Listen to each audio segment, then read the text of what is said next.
and fusion fission, I. Lighter atoms are fused together at a very high temperature to form heavier elements. 2. It is difficult to carry out on the Earth. 3. It has no nuclear waste problem. 4. It requires cheaper and abundant elements. V.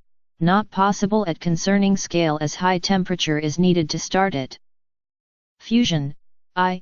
Heavier unstable atoms are broken down to produce energy. 2. It is easy to carry out on the Earth. 3. It has nuclear waste radioactivity disposal problem. 4. It requires expensive and rare elements. V. Possible to commercialize under controlled measure.